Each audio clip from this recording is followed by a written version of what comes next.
towards a difficult peace, what's going to make a difference in the Eastern Democratic Republic of the Congo?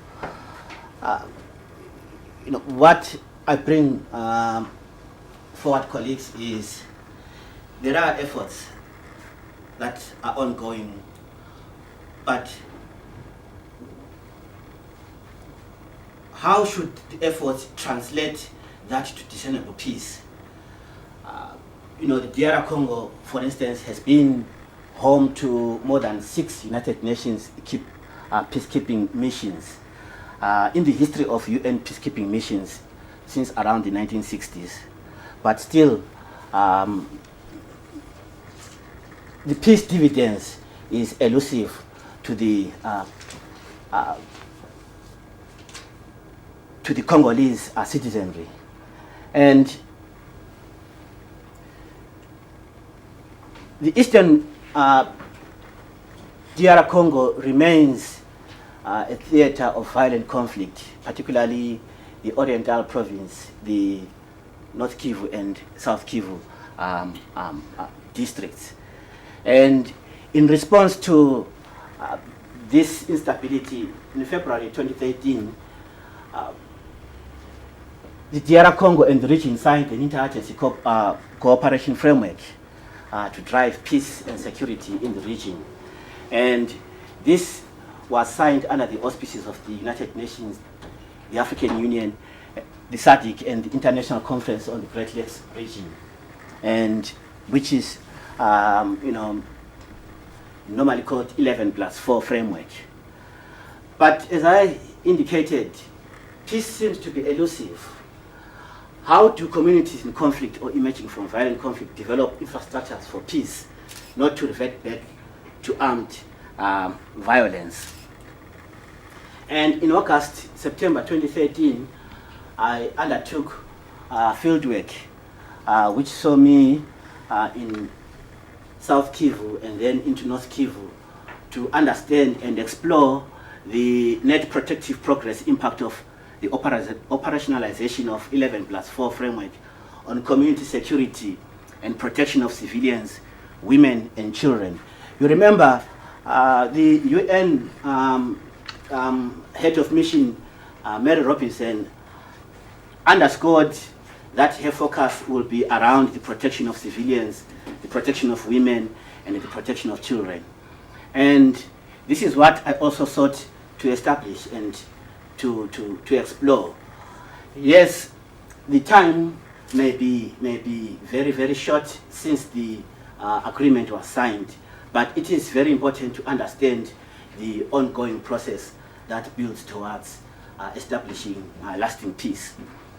And based on field data and documentary data, this was triangulated to come up with policy suggestions, which I will raise at the end of the seminar.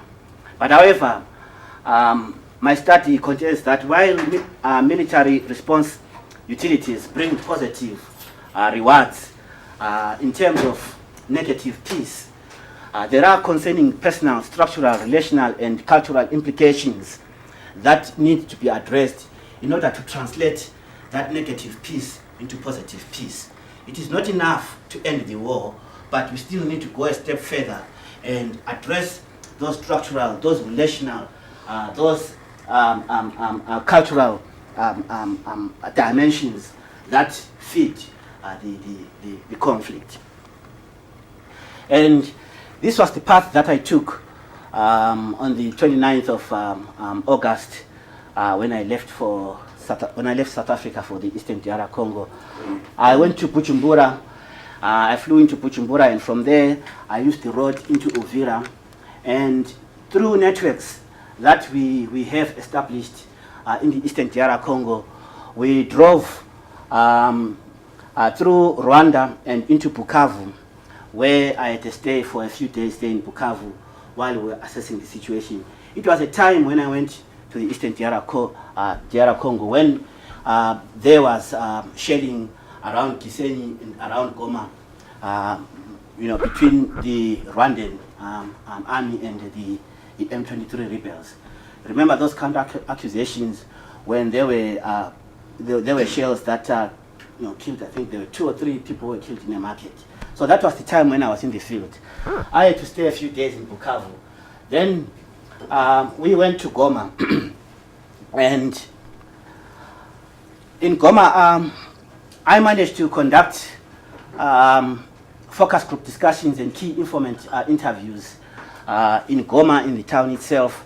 And also, we managed to go to Nyapshongo and into Ngangi 2, Njanga and Monigi and Rukoko. These are the places where the focus groups discussion were conducted. And there were some key informant interviews that were also conducted in these areas, including anecdotal observations that were made of the area. And colleagues, there is no bigger challenge facing humanity than how to build lasting peace in the Eastern Democratic Republic of the Congo.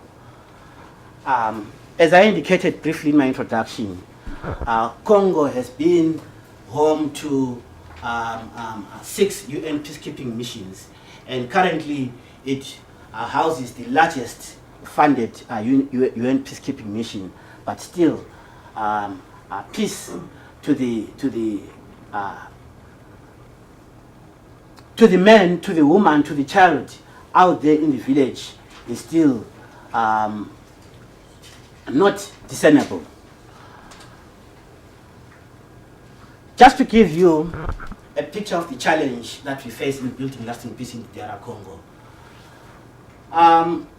As of 2013, the time when I went to carry out this field study, this is the distribution of epidemics in the DR Congo, and this was adapted and from the latest World Health Organization and UN OCHA findings. As you can see, in almost every part of the country, DR Congo is affected by measles.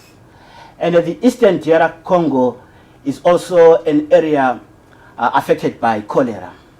This map was adapted from UN OCHA, and it illustrates humanitarian access in the DR Congo as of August-September 2013. As you can see, the eastern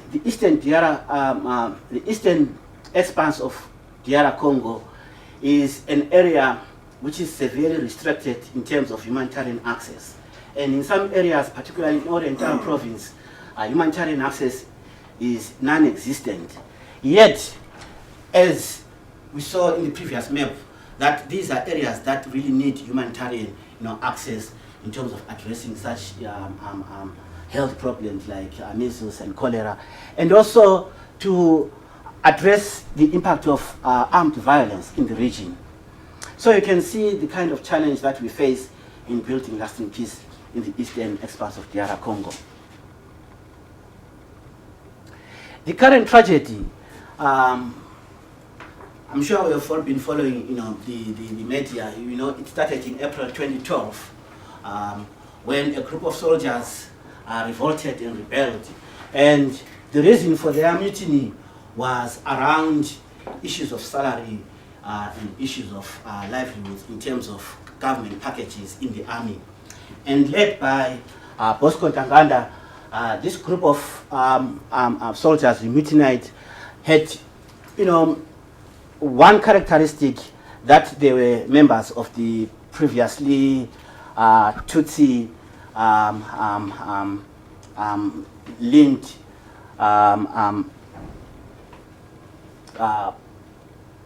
the pro-Tutsi linked rebel group, and they revolted because of the poor service conditions in the army. And one of the issues highlighted was the government was not meeting the agreements signed on March 23 in the pact that led the CNDP rebel group joining together and integrating into the national army. So they revolted, and over the months since April 2012, there has been a lot of carnage, a lot of bloodshed, a lot of atrocities and human rights abuse in that part of the DR Congo. And this was experienced largely in Nyiragongo and Ruchuru districts, including towns and communes of Goma, Ruchuru, Bunagana, and Kanyaruchinya, Chanzu, and Ruchoni, and Runyoni, I mean to say. And also Bukavu, at one time, it was threatened with takeover, but because of the resistance from the National Army, they were able to push the rebels then further up into the northern province. Women are raped, children are abducted, men are killed, and men suffer psychological stress because sometimes some of the rapes take place in front of them, and this tends to corrode the social fabric. And there's been a lot of internal displacement in that part of the country. And one thing that I found in the study that that is very, very important to the argument which we bring at the end of this presentation in terms of policy recommendations, is that almost every person in Goma, where I was, has been displaced in his life or her life before. So there is no one who is permanent in that sense. There are people who have been displaced once or twice in their lives. So you can imagine the kind of dislocation such a population goes through. And this is the argument that I make, that ending the armed violence is not enough. We need to go deeper and try then to address the psychosocial impact, try to address the economic, structural, and relational factors that feed into this kind of conflict and into this kind of trauma, so that we can make these people not a despondent population dependent on aid, but people who can be able to address their own problems. More than 800,000 people were displaced during this carnage in the eastern DR Congo. And this map shows the distribution of internal displacement in eastern DR Congo. Colleagues, superimpose this map on the other three maps that we have seen, and so you can appreciate the kind of challenges that exist. It's an area of cholera, of measles, it's an area of displacement, it's an area of inaccessible, there are inaccessible areas in terms of humanitarian aid. So you can appreciate the kind of dynamics that are at play, which need to be addressed in order to build and begin to move that region and the region, that part of the eastern DR Congo and the rest of the region towards lasting peace. The UN and the international community has always responded by drafting military and non-military approaches to respond to the problems, such as in the eastern DR Congo. And as I indicated, there are 6 peacekeeping missions that have been established in the DR Congo since the history of UN peacekeeping missions. And the first was in 1960 to 1965, it was ONUC. This was to ensure, the mandate was to ensure the withdrawal of Belgian forces and to assist the government in maintaining law. And in 1999 to 2010, the second mission was established, MONUC. MONUC was established to follow up on the Lusaka Agreement and to maintain liaison with the parties and carry out other tasks in order to begin to implement the Lusaka Peace Agreement. And there have been other missions that have been supported by friendly governments, including other regional organizations. They include UFO from 2005 to 2007, which was conducted to support MONUC and reinforce security during the elections. This was under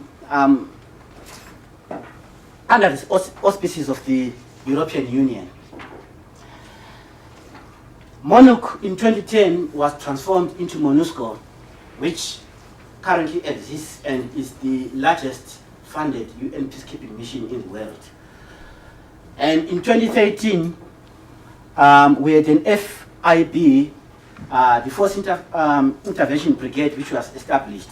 It was established under the auspices of the 11+4 Peace and Security Framework, which was under the auspices of the African Union, the United Nations, SADC, and the International Conference on the Great Lakes region.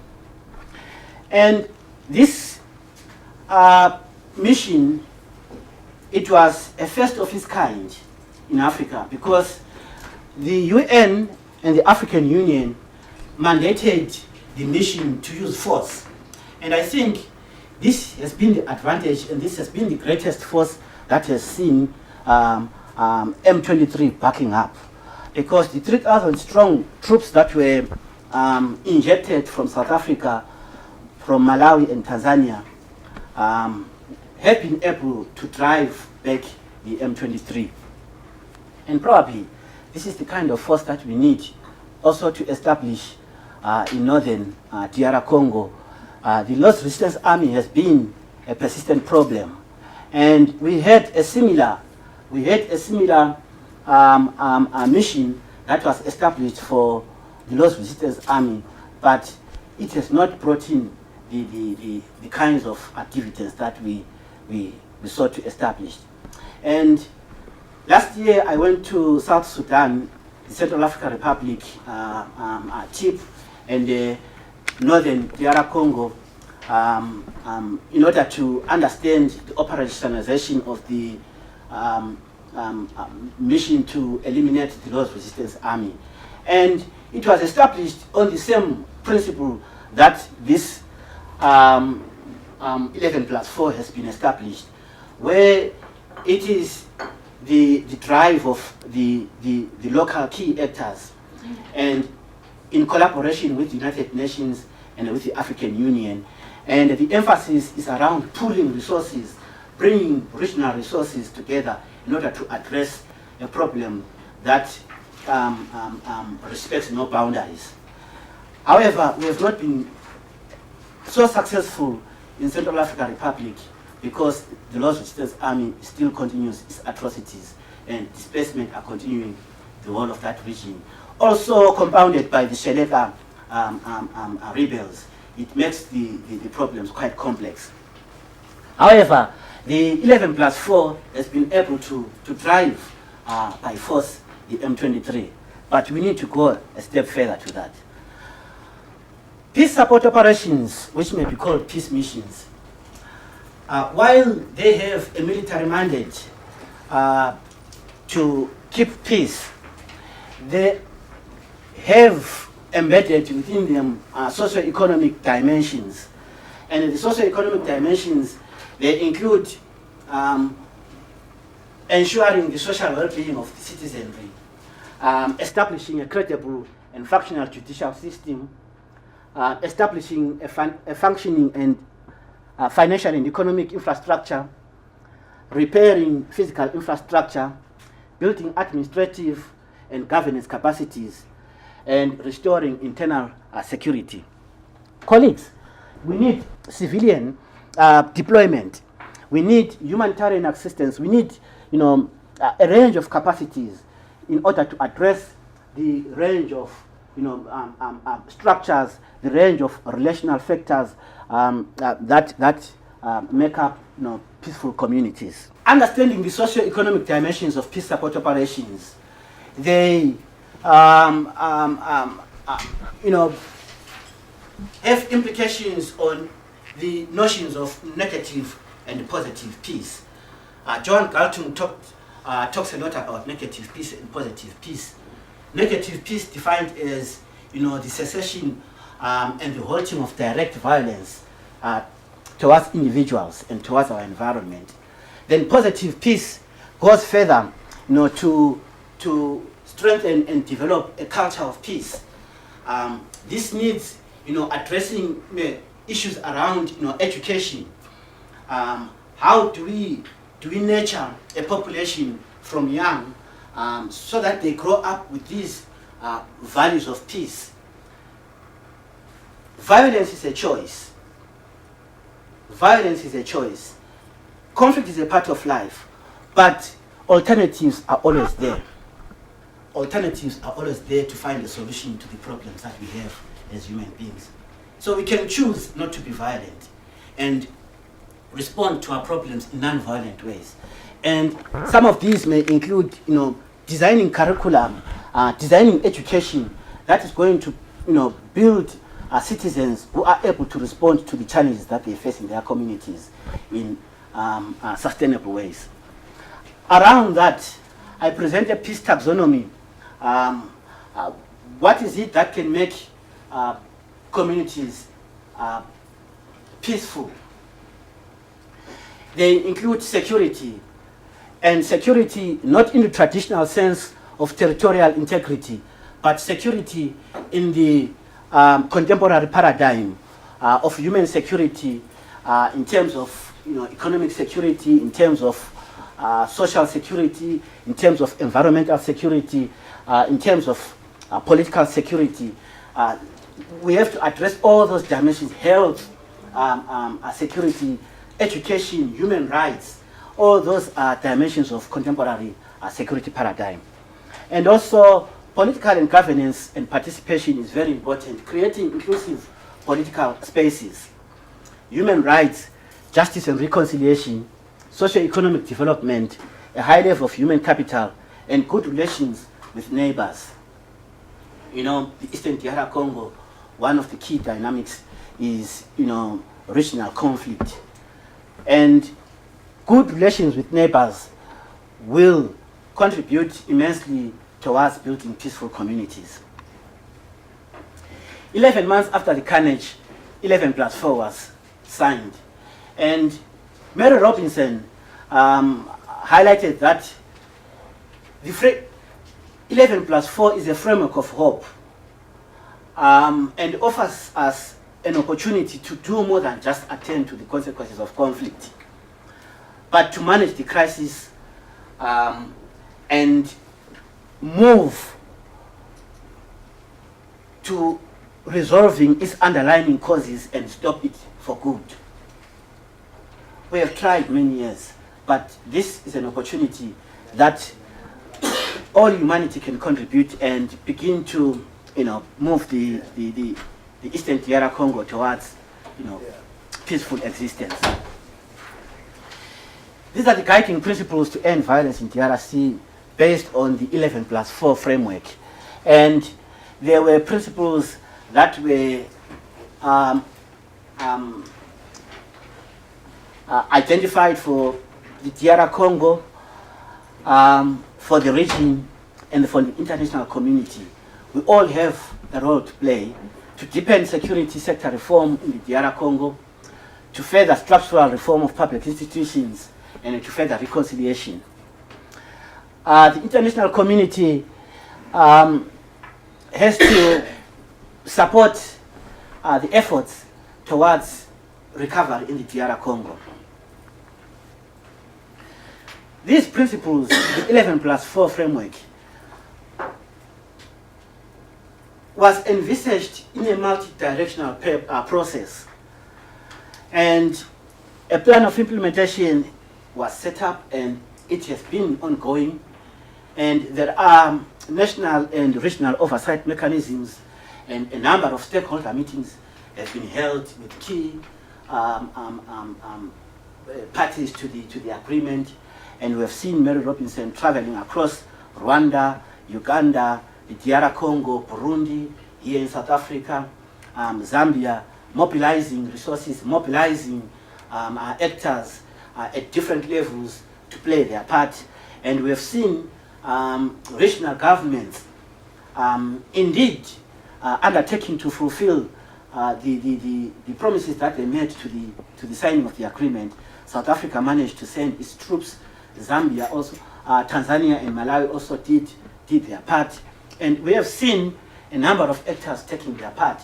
And as academics, we have also been in the region trying to understand the dynamics from an academic perspective, and also to influence practice and to influence policy. So we see this, cross-cutting range of actors all doing their part in the region. And this is what has been envisaged in the 11+4 framework to operate in a multi-directional and emphasize the importance of all agencies to respond to the challenges. We saw the FIB and has been able to push the rebels further until recently in mid-November, when spokesman Bertrand Bisimwa announced that the M23 is stopping armed violence, and they are going to pursue their grievances in more non-violent ways through dialogue. And here we are today. There has been a cessation, a decline in armed violence, but it is still ongoing. However, one group surrendering is hardly a return to peace and prosperity. The Eastern DR Congo is also a theater of a plethora of militia groups. M23 is not the only armed group that has been in the Eastern DR Congo. There are many groups that also need to be addressed in order to establish lasting peace. At the time when I was in the field, it was also a week after when I got to Bukavu. There were people who had come in. Some of them were rape victims. Some of them were fleeing from the violence of Raia or Mtomboki. It's a rebel group in South Kivu. And this rebel group operates around the gold mines of the Walikale area, and they had caused the movement of, through fighting with government forces, had displaced villagers in that area, and some were able to move as far as Bukavu town. And this is just a drop. The M23, the Raia Mtomboki, there are just a few. There are many rebel groups which need to be addressed in order to build lasting peace in the Democratic Republic of Congo. And this map was produced using data gathered on the field, but also adapting from July and August Oxfam data findings on the distribution of militia groups in the Eastern DR Congo. And as we speak today, all this part of the Eastern DR Congo is littered with a range of different militia groups. Some of them, emerge as defense groups that seek to defend their communities.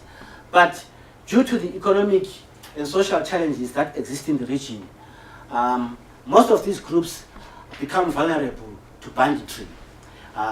They begin to predate over resources, to loot. Criminal elements are quite rife in the region. All people want to maximize profits where they can. Indeed, it is understandable looking at the socio-economic challenges that the region faces. And the region awash with small arms. This creates the potency to engage into banditry. We need to do better, and we can.